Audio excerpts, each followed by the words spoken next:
Menikah saat SMA part 110. Nana, pulang yuk. Sebelum itu makan dulu yuk, ajak Bunga manja ke arahnya. Nana tidak mendengar perkataannya karena memakai earphone di balik kerudungnya. Ia baru sadar ketika Bunga sudah berdiri di hadapannya. Ia melepaskan earphone-nya dengan cepat.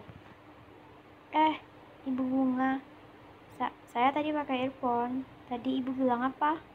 Ia benar-benar bodoh. Saya mau ngajak kamu ke Perancis. Jelasnya membuat Nana sangat terkejut. Serius, Bu? Naik pesawat? Ia sangat serius mendengar kelanjutannya. Bunga mendesah pelan.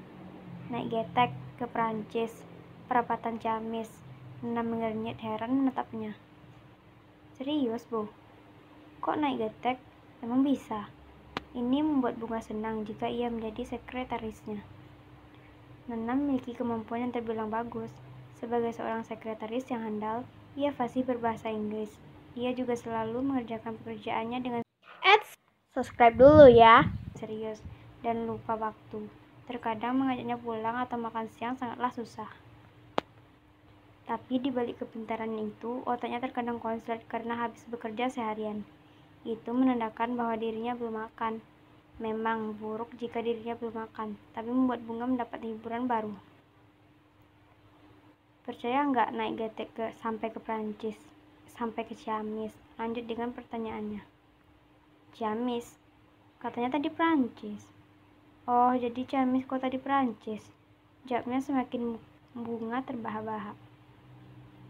Wajah polos Nana yang belum makan membuat Bunga berhenti menggodanya. Lupakan. Saya itu mau ajak kamu pulang tapi makan dulu sama saya di kafe. Mau nggak? Nana berohliah.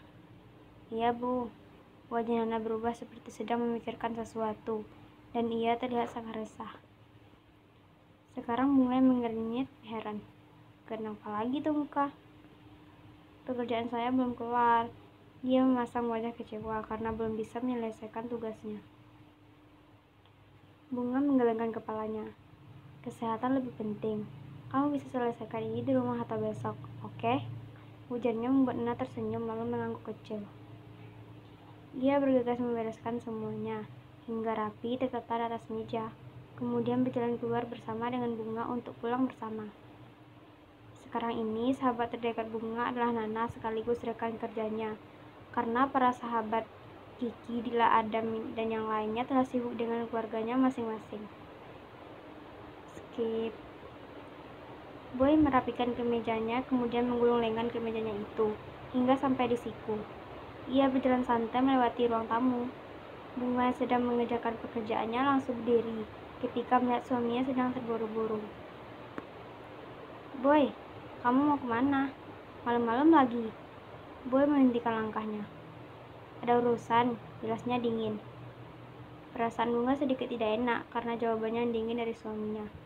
Kamu gak mau makan dulu? Gak usah, ia melanjutkan berjalan keluar dari rumah. Boy sama sekali tidak mengerti dengan jalan pikirnya. Dia sama sekali tidak tahu mengapa tingkahnya seperti itu.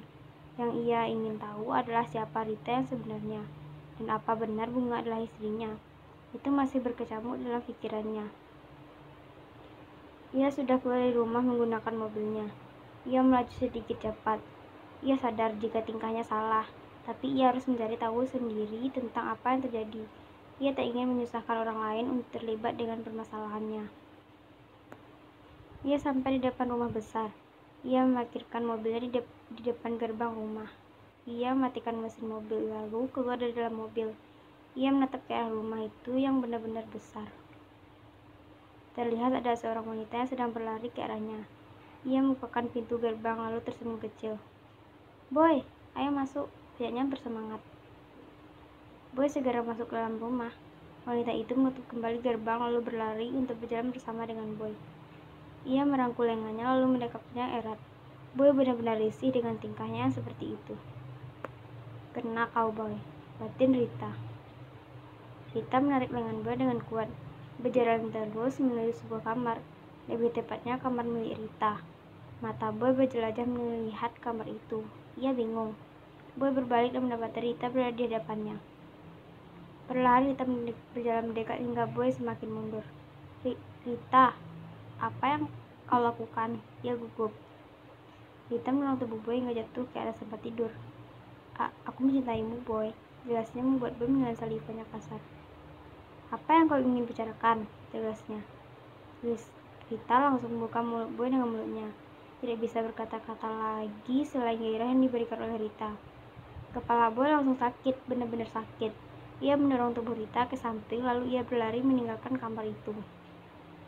Kepalanya yang sakit, pandangannya sedikit buram, membuat Boy tidak berhenti berjalan keluar dari rumah itu. Boy menggelengkan kepalanya beberapa kali untuk tetap sadar. Ia berjalan ke arah mobil untuk kembali pulang. Bunga resah karena Boy belum keluar dari kamarnya. Hari ini mereka berdua akan pindah ke rumah barunya. Ia sangat senang, tapi Boy tampak biasa saja dan tidak peduli. Sayang, kamu jaga diri baik-baik ya, jelas mamanya dengan lembut mengelus pipinya. Iya ma, aku akan jaga diriku dan suamiku. Cuman mereka di wajahnya hangat. Tak lama Boy keluar dari kamarnya. Ia berjalan menghampiri Bunga. Kalau begitu, Mami dan Mama kami pergi dulu. Boy langsung berpamitan dengan mencium tangan kedua orang tuanya itu. Dilanjutkan dengan Bunga yang ikut berpamitan.